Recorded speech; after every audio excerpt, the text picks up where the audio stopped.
So hello everyone. सो बच्चों कैसे हैं आप लोग? आई होप अच्छे होंगे और आपकी मैथ की प्रैक्टिस अच्छी चल रही होगी। तो बच्चों आज के इस वीडियो में हम लोग एक्सरसाइज 5.2 लिए हैं। जैसे कि complex number and quadratic equation का सारा इंट्रोडक्शन वीडियो कंप्लीट हो चुका है। अब हम लोग एनसीईआरटी एक्सरसाइज सॉल्व कर रहे हैं ना। तो 5.1 की ऑलरेडी मैं वीडियो दे चुकी हूँ, उसका सोल्यूशन आप देख लेना। आज हम लोग 5.2 करेंगे, ठीक है। तो माइसल सीमा स्टार्ट करते हैं आज की क्लास। तो सबसे पहला क्वेश्चन देखो क्या है। Find the modulus and argument of each of the complex number, ठीक है। सो यहाँ पर देखो एक्सरसाइज 5.2 में कॉम्प्लेक्स नंबर गिवन है, ये क्वेश्चन नंबर 1 है, ओके। और आपको क्या फाइंड करना है? Modulus and argument of the given complex number, ठीक है। तो मॉड्यूलस ऑफ z जैसे मैं ऑलरेडी बताई हूँ, सपोज कोई कॉम्प्लेक्स नंबर ले लिया which is in the form of a plus i b, जो कि जनरल फॉर्म है, आपको जैसे कि ऑलरेडी पता है। अब देखो इसका मॉड्यूलस फाइंड करेंगे। इट मींस दैट ये क्या होता है? Square root over a square plus b square. a समझ रहे हो? a क्या होता है? ये हो गया आपका रियल पार्ट ऑफ z और b हो गया आपका इमेजिनरी पार्ट ऑफ z, ठीक है। सो इन द सिमिलर वे इस क्वेश्चन को भी हम लोग क्या करेंगे? सबसे पहले मॉड्यूलस फाइंड करते हैं, उसके बाद आर्ग्यूमेंट, ओके। सो मॉड्यूलस क्या हो जाएगा? Square root over a square यानी -1 का स्क्वायर कर दिया प्लस b स्क्वायर यानी -√3 का होल स्क्वायर, ठीक है। तो इसको सिंपली सॉल्व करते हैं तो देख रहे हैं ये 1 आ जाएगा plus 3 which is equal to √4 and which is equal to 2, okay. So modulus of z की वैल्यू आ गई, दैट इज 2, ओके। तो सबसे पहले जैसे बोला गया था मॉड्यूलस फाइंड करने, तो ये तो हमने फाइंड कर लिया। अब देखो आर्ग्यूमेंट फाइंड करना है, तो जैसे मैं ऑलरेडी बताई हूँ, आर्ग्यूमेंट ऑफ z बोलो और एम्पलीट्यूड ऑफ z बोलो, both were the same thing. कभी आपको क्वेश्चन में एम्पलीट्यूड दे दिया या तो कभी आर्ग्यूमेंट दे दिया, इट मींस आपको थीटा की वैल्यू फाइंड करनी है। थीटा आप समझ रहे हो थीटा क्या है? जैसे कॉम्प्लेक्स नंबर का एक पोलर फॉर्म जब मैं कराई थी, उसमें बताई थी polar form of complex number क्या होता है? z is equals to r cos theta plus i sin theta. वो जो थीटा एंगल है उसी को बोलते हैं आर्ग्यूमेंट, और you can say amplitude, okay. So इसका मैं एक मेथड भी बताई थी, किस तरह से कोई भी आर्ग्यूमेंट कभी भी निकालना हो तो कैसे फाइंड करेंगे। तो वो वीडियो आप जरूर से देख लेना, ठीक है। जिसमें मैं बताई हूँ Argand plane and polar representation of complex number के बारे में। कॉम्प्लेक्स नंबर वीडियो नंबर 3 आप देख लेना, पार्ट 3 जिसमें एक्सप्लेनेशन है। जैसे कि मैं 4 पार्ट दे रखी हूँ। पहले वाले पार्ट में complex number and imaginary number के बारे में डिस्कस किया and about the power of i के बारे में। दूसरे वाले वीडियो में आप देखना कि प्रॉपर्टीज ऑफ कॉम्प्लेक्स नंबर है। थर्ड वाले में है Argand plane and polar representation, उसी में आपको आर्ग्यूमेंट ऑफ z कैसे फाइंड करना है वो आप देख सकते हैं। और लास्ट वाला हो गया अबाउट क्वाड्रेटिक इक्वेशन। तो यहाँ पर देखते हैं, देखो आर्ग्यूमेंट कैसे फाइंड करेंगे। तो सबसे पहले आपको क्या निकालना होगा? tan अल्फा निकालना होगा। tan alpha is equals to क्या हो जाता है? Imaginary part of z and divide by real part of z, ठीक है। तो ये आपको सबसे पहले फाइंड करना होगा। तो ये पहला स्टेप हो गया, ठीक है। कभी भी आर्ग्यूमेंट आपको फाइंड करने बोला गया हो तो सबसे पहले क्या निकालिए? tan अल्फा निकालिए। अब यहाँ पर देखते हैं tan alpha is equals to क्या आ जाएगा। तो यहाँ पर देखो इमेजिनरी पार्ट ऑफ z। अब देखो इस कॉम्प्लेक्स नंबर में इमेजिनरी पार्ट क्या है? -√3। तो यहाँ क्या लिख देते हैं? -√3 और divide by real part of z that is -1, ठीक है। तो इसकी वैल्यू क्या आ जाएगी बताओ? √3, है ना। अब देखो tan अल्फा √3 कब होता है? कौन से एंगल पे? That is 60 degree, okay. तो 60 डिग्री को अगर मैं रेडियन में बोलूँ तो वो क्या हो जाएगा? π/3, ओके। तो ये तो आपका अल्फा का वैल्यू निकल गया, ठीक है। उसके बाद हम लोग देखेंगे ये जो कोऑर्डिनेट्स है, z का जो कोऑर्डिनेट्स है वो कौन से क्वाड्रेंट में है ना। तो देख रहे हो यहाँ पर देखो, जैसे ये क्वाड्रेंट हो गया आपका first, second, third and fourth.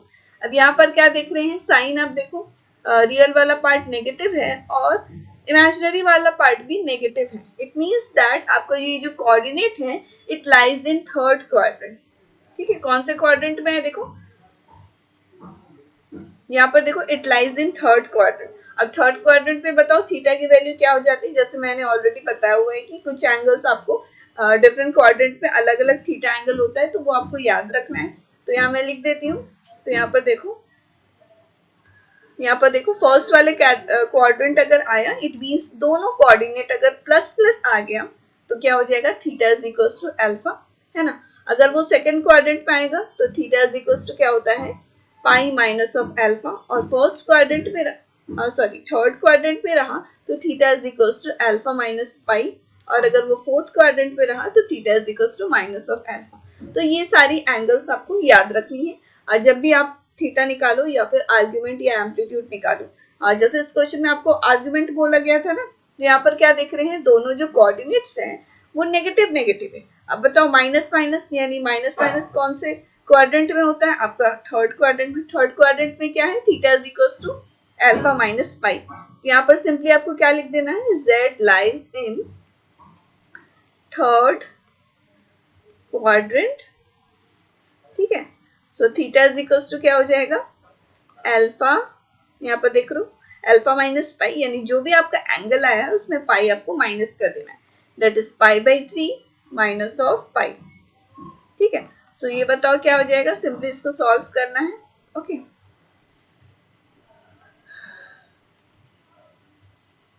ठीक है, तो यहाँ पर क्या हो जाएगा, pi minus 3 pi that is minus of 2 pi by 3, ठीक है। तो यही आपका आर्ग्यूमेंट हो गया, या तो आप एंगल बोलो, आर्ग्यूमेंट ऑफ z, आर्ग्यूमेंट जैसे फाइंड करना था, which is equal to minus of 2 pi by 3, ठीक है।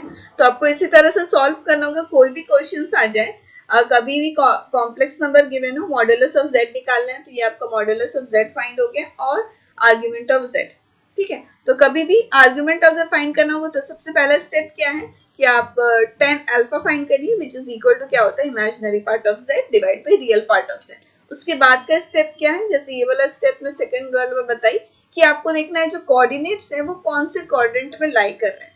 तो बाय दिस ये वाला से आप निकाल सकते हो, इसमें कुछ एंगल्स की वैल्यूज गिवन है वो आपको याद रखनी है। तो यहाँ पर देख रहे थे कोऑर्डिनेट्स माइनस माइनस था, it means it lies in third quadrant, और थीटा इज इक्वल्स टू क्या होता है, अल्फा माइनस पाई, यानी जो भी आपका एंगल आया है उसमें पाई माइनस कर देना है। तो ये आपका आंसर हो गया। सो क्वेश्चन नंबर 2 पे चलते हैं। तो यहाँ पर भी देखो मॉडुलस और आर्ग्यूमेंट फाइंड करना है, तो मॉडुलस क्या हो जाएगा, mod of z which is equal to square root over a square that is minus of root 3 का स्क्वायर कर दिया, ठीक है, प्लस बी स्क्वायर यानी 1 का square which is equal to, ये आ गया 3 plus 1 which is equal to root under 4 which is equal to 2। तो यहाँ पर देख रहे हैं मॉड z की वैल्यू क्या आ गई, 2, ओके।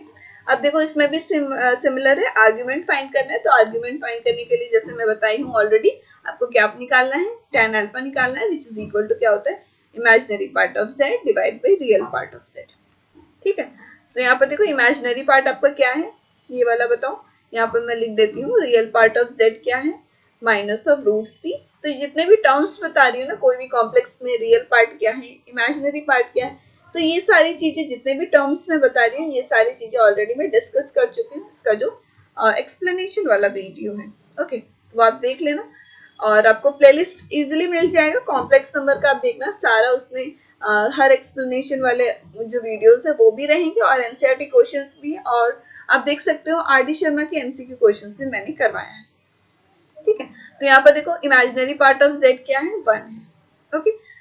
ओके, यहाँ पर देखो अब क्या है, इमेजिनरी पार्ट ऑफ z 1 है, और रियल पार्ट क्या है, माइनस ऑफ रूट 3, तो विच इज इक्वल टू क्या आ जाएगा, 1 बाई रूट अंडर 3, ओके। अब यहाँ पर देखो अल्फा की वैल्यू का क्या आ गई, tan alpha is equal to 1 by root 3। 1 by root 3 कब आता है, 30 डिग्री पे, 30 degree it means 5 by 6, okay. अब यहाँ पर देखो उसके बाद का मैं स्टेप जैसे बताई थी, आपको क्या करना होगा, इसका जो पॉइंट्स है, कोऑर्डिनेट्स है, वो चेक करना होगा। तो यहाँ पर क्या देख रहे हैं, पहला नेगेटिव है और दूसरा क्या है, पॉजिटिव है, ठीक है। अब यहाँ पर देखो क्वाड्रेंट पे पहला नेगेटिव है और दूसरा पॉजिटिव है, यानी पहला माइनस है दूसरा प्लस है, यानी it lies in second quadrant, है ना। सेकंड क्वाड्रेंट में थीटा क्या होता है बताओ, पाई माइनस ऑफ अल्फा, है ना, यानी जो भी अल्फा आया है उसमें ये वाला निकाल के आपको थीटा की वैल्यू मिल जाएगी, दैट इज आर्ग्यूमेंट मिल जाएगा, ठीक है। तो आपको समझ में आ रहा है ना, ये सेकंड क्वाड्रेंट में हम लोग कैसे बता रहे हैं, ये जो कोऑर्डिनेट्स गिवन है रियल पार्ट और इमेजिनरी पार्ट का, उसी को देखिए, पहला माइनस है दूसरा प्लस है, it means it lies in second quadrant. तो यहाँ पर सिंपली क्या लिख देना है आपको, z lies in second quadrant, okay. So theta is equals to क्या आ जाएगा, pi minus of alpha, okay. तो पाई क्या गिवन है, देखो पाई तो एज इट इज है, और अल्फा है आपका पाई बाई 6, तो इसको सिंपली सॉल्व कर दो, डेट इज 5 पाई बाई 6, ठीक है। ये थीटा आ गया, यानी आर्ग्यूमेंट आपको बोला गया था, जैसे आर्ग्यूमेंट ऑफ z क्या आ गया, 5 पाई बाई 6। तो यहाँ पर देख रहे हो हम लोग मॉडुलस भी फाइंड कर लिए और आर्ग्यूमेंट भी फाइंड हो गया। सो इसी तरह से आपको सॉल्व करना होगा, कभी भी मॉडुलस या आर्ग्यूमेंट आएगा तो, ठीक है। सो नेक्स्ट हम लोग क्वेश्चन नंबर 3 पे चलते हैं। तो देखो यहाँ पर क्या गिवन है, convert each of the complex number given in exercise 3 to 8 in the polar form. अब देखो क्वेश्चन नंबर 3 से 8 तक जितने भी कॉम्प्लेक्स नंबर है ना, इसको आपको पोलर फॉर्म में लिखना है। तो जैसे आपको ऑलरेडी पता है कॉम्प्लेक्स नंबर का पोलर फॉर्म क्या होता है, r cos theta plus i sine theta, ठीक है।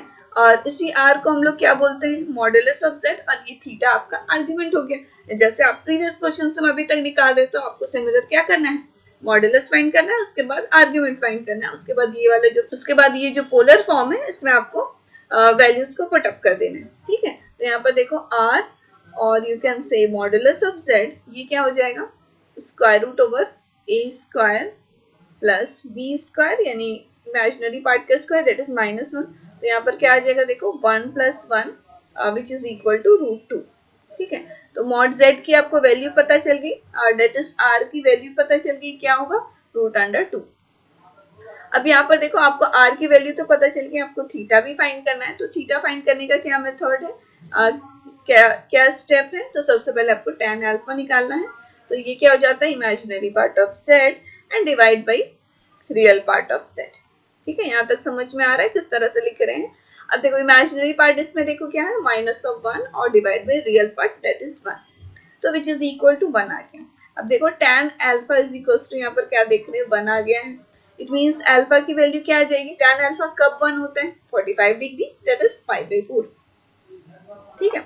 अब यहाँ पर यही आपका थीटा नहीं हो गया, आपको ये चेक करना होगा जो कोऑर्डिनेट्स है z का, वो कौन से क्वाड्रेंट में है, ठीक है। तो वो कैसे फाइंड करेंगे, तो यहाँ देख रहे हैं पहला प्लस है और दूसरा माइनस है। तो यहाँ पर देखो क्वाड्रेंट पे पहला प्लस है, दूसरा माइनस है, यानी it lies in fourth quadrant, ठीक है। ये फोर्थ क्वाड्रेंट पे लाई कर रहे हैं, पहला प्लस है दूसरा माइनस है।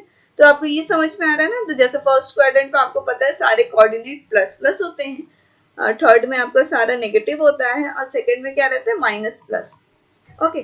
सो फोर्थ में है, तो it means that theta is equal to क्या हो जाएगा, माइनस ऑफ अल्फा, है ना। तो यहाँ पर वही चीज लिख देंगे कि z lies in fourth quadrant. तो आपको कभी भी क्वेश्चन आ गया पोलर फॉर्म में लिखिए, तो आपको सबसे पहले इसी तरह मॉडुलस निकालना होगा, उसके बाद tan अल्फा से आपको थीटा की एंगल निकल जाएगी, ठीक है। सो z lies in fourth quadrant, ठीक है। तो थीटा इज इक्वल टू बताओ क्या आ जाएगा, माइनस ऑफ अल्फा, और अल्फा की वैल्यू क्या आ गई है, π/4, दैट इज माइनस ऑफ π/4। तो यहाँ पर देख रहे हैं थीटा आपका क्या आ गया, माइनस ऑफ π/4।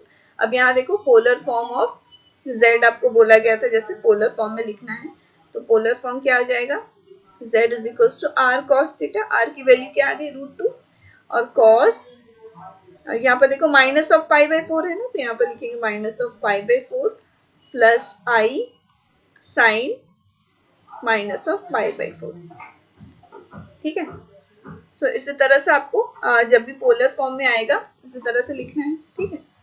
अब यहाँ पे देखो cos माइनस ऑफ ये एंगल है, माइनस ऑफ थीटा है, तो ऑलरेडी मैं जैसे बता चुकी हूँ, कभी भी cos नेगेटिव एंगल रहे तो वो पॉजिटिव हो जाता है, cos थीटा हो जाता है, ठीक है। तो ये सारी जो चीजें हैं एंगल्स वाली, तो ये मैं ऑलरेडी सेकंड चैप्टर जो इसका था प्रीवियस वाला ट्रिग्नोमेट्रिक फंक्शंस, उसमें मैं आपको पढ़ा चुकी हूँ, है ना, ठीक है। तो इसके बाद cos negative angle of theta है, तो ये आपको जैसे ऑलरेडी पता है ये पॉजिटिव हो जाता है, तो ये क्या हो जाएगा, √2, और यहाँ पर आ जाएगा cos theta that is cos π/4।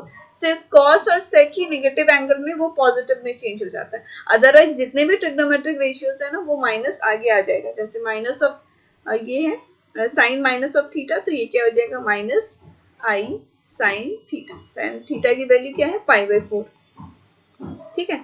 सो ये आपका पोलर फॉर्म फाइंड हो गया। तो इसी तरह से आपको कभी भी पोलर फॉर्म अगर फाइंड करना हो तो इसी तरह से सबसे पहले आपको जैसे पोलर फॉर्म का ये फॉर्म पता है, r cos theta plus i sin theta होता है, मॉडुलस फाइंड करना, उसके बाद इसी तरह से आप थीटा की वैल्यू फाइंड कर देना, और पोलर फॉर्म में जो भी वैल्यूज आगे हैं उसको सिंपली पुट अप कर देना, ठीक है। अब नेक्स्ट क्वेश्चन पे आते हैं। तो यहाँ पर देखो सिमिलर है, वैसे ही आपको इसको क्या करना है, कॉम्प्लेक्स नंबर गिवन है, पोलर फॉर्म में लिखना है। तो यहाँ पर सबसे पहले क्या लिख दोगे, z is equal to r cos theta plus i sin theta, जो कि आपको पोलर फॉर्म है कोई भी कॉम्प्लेक्स नंबर। आर फाइंड करना है, that is modulus of Z find करना है, ठीक है। तो ये क्या आ जाएगा, रूट अंडर ए स्क्वायर यानी माइनस ऑफ 1 का स्क्वायर कर दिया प्लस 1 स्क्वायर, तो ये क्या आ जाएगा, root under 1 plus 1 which is equal to root 2, ठीक है। अब सिमिलर थीटा की वैल्यू फाइंड करनी है जैसे अभी तक हम लोग फाइंड किए हुए हैं, दैट इज tan अल्फा आपको फाइंड करना है विच इज इक्वल टू क्या होता है, imaginary part of z and divide by real part of z, ठीक है। तो यहाँ पर बताओ इमेजिनरी पार्ट क्या है, 1 है और रियल पार्ट है माइनस ऑफ 1, तो ये क्या आ जाएगा, 1 आ जाएगा, ठीक है। अब देखो ये पॉजिटिव में क्यों हो गया, बिकॉज मॉड लगा है ना, तो मॉड में कभी भी रहता है कोई भी वैल्यू तो वो पॉजिटिव हो जाता है। बताओ tan अल्फा 1 आ गई, इट मींस अल्फा की वैल्यू क्या आ गई, π/4, ठीक है। तो ये आपका फर्स्ट स्टेप हो गया आर्ग्यूमेंट निकालने का। नेक्स्ट स्टेप क्या है, आपको कोऑर्डिनेट्स चेक करना है ना। तो यहाँ पर क्या देख रहे हैं, कोऑर्डिनेट देखो माइनस और प्लस है, तो माइनस और प्लस कौन से क्वाड्रेंट में रहता है, सेकंड में, ओके। सेकंड में बताओ थीटा की वैल्यू क्या हो जाती है यहाँ पर, जैसे मैंने यहाँ प्रीवियसली बताया है, ये वाला आप टेबल याद कर लेना।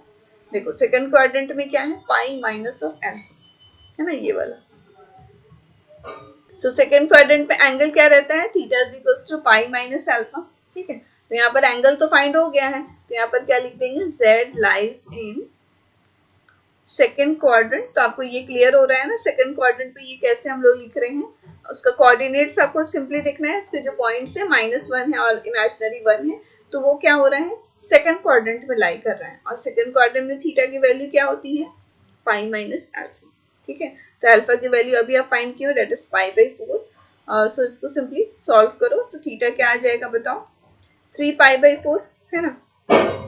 अब बताओ जैसे यहाँ पोलर फॉर्म आपको पता चल गया, पोलर फॉर्म जैसे आपको पता है already, polar form of z क्या होता है, which is equals to r cos theta. तो r की वैल्यू तो यहाँ तुरंत फाइंड की हूँ, यहाँ सॉल्व किए हो, दैट इज √2 और cos थीटा की वैल्यू ये हो गई 3π/4 और प्लस i sin 3π/4।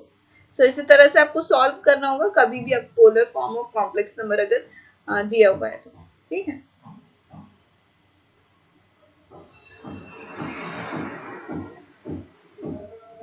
कभी भी polar form of complex number given है तो इसी तरह से आपको फाइंड करना है, सबसे पहले मॉड्यूलस ऑफ z निकाल दो, उसके बाद थीटा की वैल्यू निकालो, है ना।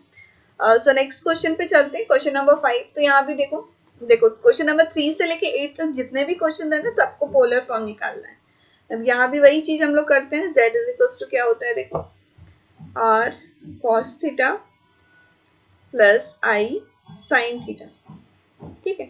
r इट मींस आपको मॉडुलस सबसे पहले फाइंड करना है, तो मॉड ऑफ z क्या हो जाएगा, which is equals to root under -1 का स्क्वायर कर दिया प्लस -1 का स्क्वायर, ठीक है। तो इसको सिंपली सॉल्व करते हैं, तो यहाँ क्या देख रहे हैं, 1 + 1 आ जाएगा विच इज इक्वल टू √2। तो यहाँ पर क्या देख रहे हैं, मॉडुलस ऑफ z की वैल्यू क्या आ गई, √2, ठीक है। अब आपको थीटा फाइंड करना है, it means tan alpha find करना होगा सबसे पहले, that is imaginary part of z और divide by real part of z, ठीक है। सो ये बताओ क्या आ जाएगा, इमेजिनरी पार्ट यहाँ पर क्या है, -1 और रियल पार्ट क्या है, -1, ठीक है। तो विच इज इक्वल टू 1 आ गया। इसमें भी सिमिलर देखो, अल्फा की वैल्यू आ गई π/4, ठीक है। अब अल्फा π/4 आ गया, उसके बाद का स्टेप क्या है, आपको कोऑर्डिनेट चेक करना है कौन से क्वाड्रेंट में है। तो यहाँ क्या देख रहे हैं, दोनों माइनस माइनस है, it means that minus minus कौन से क्वाड्रेंट में रहता है, थर्ड में। थर्ड में थीटा की वैल्यू क्या हो जाती है बताओ, थीटा इज इक्वल्स टू क्या होता है, अल्फा माइनस पाई, यानी जो भी अल्फा आया उसमें पाई माइनस कर देना है ना। तो यहाँ पर लिख देंगे z lies in third quadrant. तो देखो इसमें जितने भी एंगल्स, जब भी आप अल्फा फाइंड कर ले रहे हो ना, उसके बाद जो भी कोऑर्डिनेट्स निकाल रहे हो, तो ये वाला जो एंगल्स मैं बता रही हूँ, अलग अलग क्वाड्रेंट पे एंगल क्या होगा, तो ये एंगल जरूर सब याद कर लेना। सो ये जितने भी केसेस है ना, एंगल्स जब भी पोलर फॉर्म प्योरली रियल रहा, या फिर कोई कॉम्प्लेक्स नंबर प्योरली इमेजिनरी रहा, या फिर इस टाइप से क्वेश्चंस रहे, तो ये सारी चीजें मैं ऑलरेडी अलग अलग केसेस वाइज इसका इंट्रोडक्शन वीडियो पहले देख लेना, उसके बाद ही एक्सरसाइज सॉल्व करना, तो आपको इजीली अच्छे से समझ में आ जाएगा, ठीक है। तो यहाँ पर क्या देख रहे हैं, थीटा इज इक्वल टू क्या आ जाएगा, अल्फा माइनस पाई। तो अल्फा तो π/4 है, इसमें सिंपली क्या करना है, पाई माइनस कर देना है। तो ये क्या आ जाएगा बताओ, -3π/4, ठीक है। सो यहाँ आ गया थीटा की वैल्यू ये आ गई। अब बताओ polar form of complex number जैसे आप लिखे हो ये क्या आ जाएगा, z is equal to r cos theta that is root two cos theta. Cos theta की वैल्यू क्या है, माइनस ऑफ 3π/4 और प्लस आई साइन 3π/4। ठीक है, तो इसी तरह से आपको सॉल्व करना है। ये आ गया रूट टू। अब देखो इसमें भी सिमिलर, जैसे मैंने प्रीवियस क्वेश्चन में बताया, कॉस नेगेटिव एंगल है, माइनस ऑफ थीटा है ना, तो कभी भी कॉस और सेक नेगेटिव एंगल रहता है ना तो वो पॉजिटिव हो जाता है। तो ये क्यों होता है, तो आप ये ट्रिग्नोमेट्रिक फंक्शंस आप देख लेना, उससे आपको क्लियर हो जाएगा। उसमें मैं अच्छी तरह से एक्सप्लेन की हूँ, है ना। तो यहाँ पर देखो कॉस थीटा हो जाएगा डेट इज कॉस 3π/4। अब यहाँ देखो बाकी जितने भी ट्रिग्नोमेट्रिक रेशियोज हैं, साइन, टेन, कोसेक, ये सारा चीज क्या होता है, नेगेटिव आगे में आ जाएगा। माइनस ऑफ थीटा है तो माइनस ऑफ आई साइन 3π/4। ठीक है, सो ये आपका पोलर फॉर्म निकल गया। ठीक है, जैसे कि आपको क्वेश्चन में बोला गया था। अब नेक्स्ट क्वेश्चन पे बढ़ते हैं, क्वेश्चन नंबर 6 है ना। तो जैसे कि कभी भी कोई भी क्वेश्चन को अगर पोलर फॉर्म में आप निकाल रहे हो ना, तो सबसे पहले जो पोलर फॉर्म है इसका, ये इसी तरह से लिख देना। और उसके बाद जैसे फाइंड करते हुए आए हैं, सबसे पहले आर फाइंड करना है, उसके बाद theta angle that is modulus of Z. अब बताओ यहाँ पर इसमें देखो ये वाले जो कॉम्प्लेक्स नंबर है ना, ये प्योरली रियल है। प्योरली रियल है क्यों, आप समझ रहे हो, जैसे z is equal to minus of 3 है सिर्फ, इसमें देखो इमेजिनरी पार्ट कुछ नहीं। आपको जैसे ऑलरेडी पता है कोई भी कॉम्प्लेक्स नंबर को किस फॉर्म में लिखते हैं, जनरल फॉर्म है a प्लस आई बी, है ना। अब यहाँ देखो इमेजिनरी पार्ट नहीं है, तो इसमें इट मीन्स दैट इसमें i इंटू 0 लिख सकते हैं, है ना। तो ये आपका रियल पार्ट हो गया और ये हो गया इमेजिनरी पार्ट। ठीक है, इसमें इमेजिनरी पार्ट 0 है, तो इसीलिए इस कॉम्प्लेक्स नंबर को हम लोग क्या बोल रहे हैं, that it is purely real. Okay, so real part यहाँ पर क्या देख रहे हैं, माइनस ऑफ 3 का स्क्वायर कर दिया और प्लस 0 का स्क्वायर। 0 क्यों किए हैं, बिकॉज इमेजिनरी पार्ट 0। तो यहाँ देखो 9 plus 0 which is equal to root 9 which is equal to 3।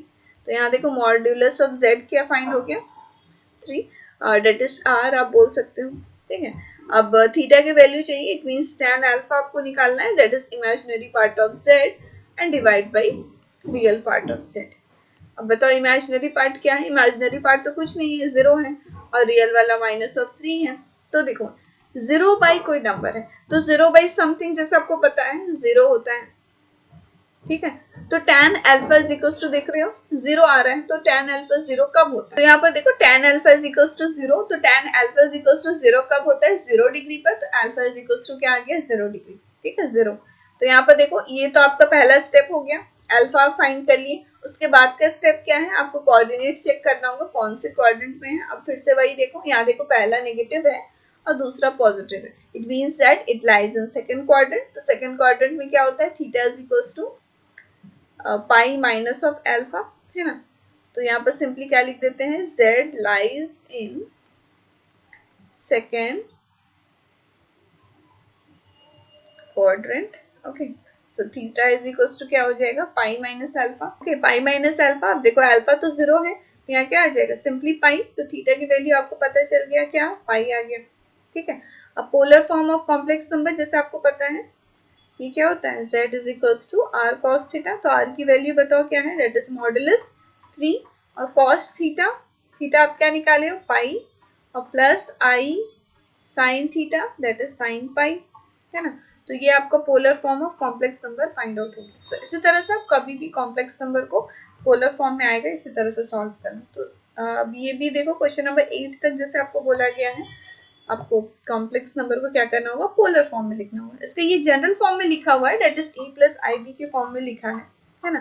तो यहाँ पर देखो ये क्या आ जाएगा, z is equals to r cos theta plus i sine theta. ठीक है, तो यहाँ पर देखो r की वैल्यू क्या आ जाएगी, that is modulus of z which is equal to square root होगा √3 का स्क्वायर कर दिया और प्लस 1 का स्क्वायर।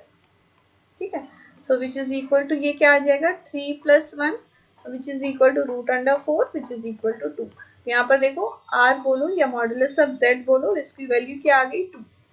ठीक है, और आपको उसके बाद थीटा की वैल्यू चाहिए, that is tan alpha which is equals to imaginary part of z divide by real part of z। ठीक है, अब बताओ इमेजिनरी पार्ट इसमें क्या है, 1 है और रियल आपका √3 है, दैट इज 1/√3। तो बताओ यहाँ 1/√3 आ गया है ना। अब देखो tan alpha is equal to 1/√3 आ गया। अब अल्फा की वैल्यू क्या आ जाएगी बताओ, alpha is equal to 30 degree, that is 5/6। ठीक है, अब अल्फा फाइंड हो गया। उसके बाद का स्टेप में क्या बताई थी आपको, कोऑर्डिनेट्स देखना है। तो यहाँ क्या देख रहे हैं, दोनों प्लस प्लस है।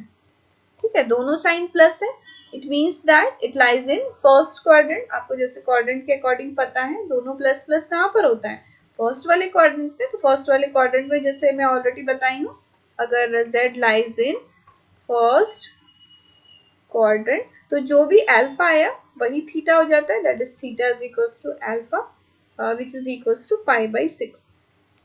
ठीक है, सो पोलर फॉर्म बताओ क्या हो जाएगा। आपको जैसे पोलर फॉर्म में क्या चाहिए था, r और थीटा चाहिए, तो दोनों वैल्यू फाइंड आउट हो गई है। यहाँ पर देखो 2 cos थीटा cos 5/6 और प्लस i sin 5/6। ठीक है, आपको ये क्लियर हो रहा है ना किस तरह से ये फाइंड आउट किए हैं। कुछ नहीं है, बस मॉडुलस निकाल दिया और अल्फा की वैल्यू। ओके, सो ये जो एंगल्स मैं ऑलरेडी जैसे बताई हूँ ना कि वो एंगल जरूर से आप याद कर लेना। तो यहाँ पर देखो, यहाँ एक बार और मैं लिख देती हूँ। जैसे फर्स्ट क्वाड्रेंट ये हो गया, ये आपका सेकेंड हो गया, और ये हो गया थर्ड क्वाड्रेंट, है ना, और ये हो गया आपका फोर्थ क्वाड्रेंट। ठीक है, तो जैसे फर्स्ट क्वाड्रेंट पे जितने भी पॉइंट्स आएंगे, जितने भी कोऑर्डिनेट्स आएगा, ये प्लस प्लस रहेगा। सेकंड वाला में देखो, ये रियल एक्सिस जैसे हम लोग कंसिडर करते हैं, ये आर्गन प्लेन है, बिकॉज कॉम्प्लेक्स नंबर को हम लोग इसमें इस प्लेन में असाइन कर रहे हैं, तो इसको क्या बोलेंगे, that it is Argand plane. तो ये सारी चीजें आर्गन प्लेन वाला जो वीडियो है थर्ड वाला पार्ट, उसमें आप देख लेना। ठीक है, अब यहाँ पर आते हैं तो देखो ये कोऑर्डिनेट्स यहाँ पर देखो नेगेटिव होता है और ये इमेजिनरी एक्सिस में प्लस रहते हैं, यानी माइनस प्लस है, और यहाँ पर क्या रहता है, सारा कोऑर्डिनेट माइनस माइनस रहता है, और यहाँ पर प्लस माइनस रहता है। अब देखो ये तो आपको ऑलरेडी पता है, theta is equal to alpha हो जाता है यहाँ पर, है ना, और फोर्थ क्वाड्रेंट पे theta is equal to minus of alpha हो जाता है। अब देखो ये एंगल्स को याद करने का मैं तरीका बता दे रही हूँ। तो देखो फर्स्ट और फोर्थ तो आपको याद हो जाएगा, theta is equal to alpha और theta is equal to minus of alpha. अब इसके डायगनली देखो, यहाँ अगर अल्फा है ना, अल्फा पॉजिटिव है, तो यहाँ भी क्या होगा थर्ड वाले में। सो यहाँ पर देखो, यहाँ पर देख रहे हैं ना अल्फा पॉजिटिव है ना, तो ये इसका डायगोनली आप देखो, इधर आपका थर्ड क्वाड्रेंट है, that is alpha minus of pi रहेगा। ठीक है, अब यहाँ फोर्थ में देखो ये माइनस ऑफ अल्फा है ना, तो इसके डायगोनली जो रहेगा ना, तो यहाँ पर देखो theta is equal to minus of alpha है ना, या नेगेटिव ऑफ अल्फा है, तो इसके डायगोनली देखो सेकंड क्वाड्रेंट आ रहा है, तो यहाँ पर थीटा इज इक्वल टू क्या हो जाएगा, पाई माइनस ऑफ अल्फा। ठीक है, तो यहाँ देख रहे हो अल्फा है फर्स्ट वाले में, तो उसके डायगोनली आए दैट इज थर्ड में, तो यहाँ भी अल्फा पॉजिटिव रहेगा, तो पहले अल्फा लिखना, फिर minus of alpha minus of pi लिखना। ठीक है, in the similar way fourth में देखो माइनस ऑफ अल्फा, इसके डायगोनली गए दैट इज सेकंड में, तो यहाँ पर क्या देख रहे हैं, यहाँ माइनस ऑफ अल्फा, तो यहाँ भी पाई आगे में आ जाएगा माइनस ऑफ अल्फा। अगर सेकंड और थर्ड में आपको कंफ्यूजन हो रहा हो तो आप इस तरह से याद करना, डायगोनली अल्फा अल्फा पॉजिटिव रहेगा, तो यहाँ पर हो गया अल्फा माइनस पाई, और इधर पे आपका माइनस ऑफ अल्फा है, तो इसके डायगोनली गए दैट इज सेकंड क्वाड्रेंट, तो वो पाई माइनस अल्फा हो गया, इधर नेगेटिव माइनस अल्फा और इधर पॉजिटिव अल्फा। तो इस तरह से आप याद कर सकते हो अगर एंगल्स आपको याद करने में दिक्कत हो रही है तो। अब क्वेश्चंस पे आते हैं, क्वेश्चन नंबर 8। ठीक है, तो यहाँ पे देखो कॉम्प्लेक्स नंबर क्या दिया है, z इज इक्वल टू आई। तो यहाँ पर क्या देख रहे हैं, रियल पार्ट कुछ नहीं है, सिर्फ इमेजिनरी पार्ट आपका दिया हुआ आई दिया हुआ है। इट मीन्स दैट ये जो कॉम्प्लेक्स नंबर है ये क्या है, प्योरली इमेजिनरी। ठीक है, so it can be written as 0 plus i लिख सकते हैं, बिकॉज उसमें रियल पार्ट तो कुछ नहीं है। अब देखो जैसे आपको बोला गया पोलर फॉर्म में लिखना है, तो ये क्या होता है, r cos theta plus i sine theta. तो आपको आर की वैल्यू चाहिए और थीटा चाहिए, तो आर तो आपको ऑलरेडी पता है क्या होता है, modulus of z which is equal to square root over x square plus y square, यानी रियल पार्ट का स्क्वायर कर दिया और प्लस इमेजिनरी पार्ट का स्क्वायर, तो which is equal to root under 1 which is equal to 1, यानी are की value क्या आ गई, 1 आ गई। ओके, अब देखो अब आपको थीटा चाहिए, थीटा निकालने के लिए क्या मैं स्टेप बताई, सबसे पहले आपको क्या करना है, tan अल्फा निकालना है, that is imaginary part of z and divide by real part of z। ठीक है, तो इमेजिनरी पार्ट बताओ क्या है, 1 है यहाँ पर, और रियल पार्ट आपका 0 है। तो यहाँ देख रहे हैं 1/0 आ रहा है, अब 1/0 तो आपको पता है इन्फिनिटी होता है।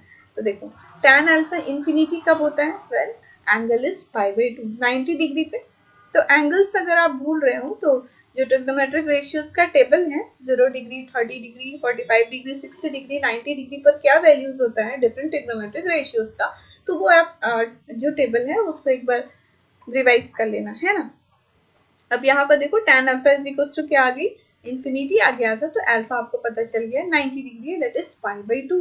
ओके, अब यहाँ पर क्या देख रहे हैं, जो कोऑर्डिनेट्स हैं देखो दोनों प्लस प्लस हैं, है ना। अब देखो प्लस प्लस में आपको कौन से कोऑर्डिनेट में रहता है, फर्स्ट वाले में, है ना। तो यहाँ पर सिंपली क्या लिख देना है, z lies in first quadrant, ठीक है। तो थीटा इज इक्वल टू क्या हो जाएगा, theta is equal to alpha which is equal to π/2, यानी थीटा की वैल्यू π/2 मिल गई। तो यही तो आपको चाहिए था, आर चाहिए था और थीटा एंगल चाहिए था। अब देखो यही थीटा एंगल को हम लोग क्या क्या बोलते हैं, एम्पलीट्यूड बोलते हैं और आर्ग्यूमेंट बोलते हैं। तो ये दो टर्म्स तो है, जरूर से आप याद रखना, क्वेश्चंस में आपको देखने को मिलेगा, आइदर एम्पलीट्यूड फाइंड कर दो या फिर बोल दिया आर्ग्यूमेंट फाइंड करो, ठीक है। तो इट मीन्स हियर यही थीटा एंगल आपको बोला जा रहा है। ओके, अब इसका पोलर फॉर्म लिख देते हैं, polar form that is z is equal to r cos theta, r की वैल्यू देखो 1 है, यहाँ पर सिंपली 1 लिख दो, that is cos theta cos π/2 और प्लस i sin π/2, ठीक है। तो ये आपका पोलर फॉर्म आ गया जो कि आपको फाइंड करने बोला गया था, ठीक है। सो नेक्स्ट क्वेश्चन तो कुछ नहीं है, क्वेश्चन नंबर 8 तक ही था एक्सरसाइज 5.2 में, तो सारे मैंने क्वेश्चन सॉल्व करवा दिए। तो जितने भी क्वेश्चंस है ना, आप सबसे पहले खुद से सॉल्व करो, वीडियो को पॉज करो, आप खुद से सॉल्व करो, अगर कहीं दिक्कत आ रही है तब इस वीडियो को देखो, ठीक है। सो आज के लिए इतना ही, मिलते हैं नेक्स्ट वीडियो में, एक्सरसाइज आपका 5.3 रहेगा, ठीक है। So don't forget to subscribe my channel, आपको इसी तरह से एनसीईआरटी एक्सरसाइज का वीडियोस मिलता रहेगा, और जितने भी मैथ्स के क्लास 11 के टॉपिक है मैं इसी तरह कवर करवाती रहूंगी, और आडिशन में एमसीक्यू क्वेश्चंस भी करवा रही हूँ, तो वो भी आप सॉल्व कर लेना, और मेरे टेलीग्राम चैनल पे आप ज्वाइन हो जाओ, so that you can get the PDF of this video, okay. और press the bell icon for the notification, आपको नोटिफिकेशन मिलता रहेगा। और वीडियो अच्छा लगा तो हिट द लाइक बटन, और अपने फ्रेंड्स से जरूर से शेयर करो, और you can also follow me on Instagram. So आज के लिए बस इतना ही, मिलते हैं नेक्स्ट वीडियो पे, दैट्स ऑल।